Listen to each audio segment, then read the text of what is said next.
जय श्री राधे। पूज्य श्री सद्गुरुदेव भगवान के चरणों में प्रणाम।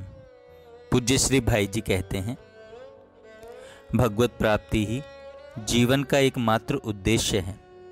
इस बात का बहुत ही दृढ़ रूप से निश्चय कर लें। इस लक्ष्य से कभी डिगे नहीं, इस लक्ष्य से कभी डिगे नहीं। संसार के सुख दुख हानि लाभ नाना प्रकार के प्रलोभन किसी तरह भी मन को इस लक्ष्य से विचलित न कर सकें। इस तरह का निश्चित लक्ष्य बना लें और केवल उसी ओर दृष्टि रखते हुए मार्ग के विघ्नों को वीरता धीरता पूर्वक हटाते हुए तेज चाल से भगवान की ओर बढ़ते रहें। प्रत्येक साधक समय निकालकर जरूर पढ़ें, जरूर सुने इस सत्संग को। पूज्य श्री भाई जी कहते हैं, साधक यह न समझे कि हम साधन करते ही हैं, फिर संयम की हमें क्या आवश्यकता है।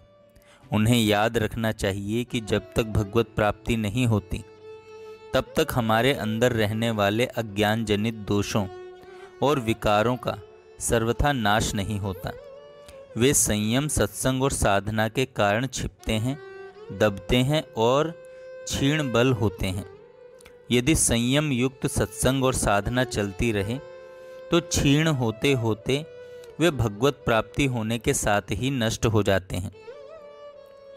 परंतु यदि संयम न रहे तो अनुकूल वातावरण पाकर वे उसी तरह बलवान हो जाते हैं और हमारी साधन संपत्ति को लूट लेते हैं।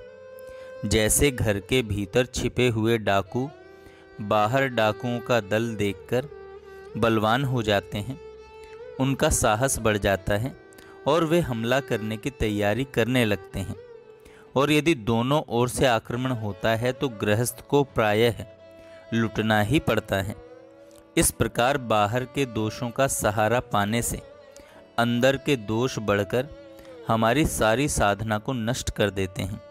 इसलिए मन वाणी और शरीर के अटूट संयम के बल से अंदर के दोषों को सदा दबाते और मारते रहना चाहिए तथा बाहर के नए दोषों को जरा भी आने नहीं देना चाहिए। साधक को निरंतर आत्मनिरीक्षण करते रहना चाहिए और जरा से भी दोष को देखते ही उसे मारना चाहिए। जय श्री राधे। जय श्री राधे। पूज्य श्री सद्गुरुदेव भगवान के चरणों में प्रणाम। पूज्य श्री भाई जी कहते हैं, भगवत प्राप्ति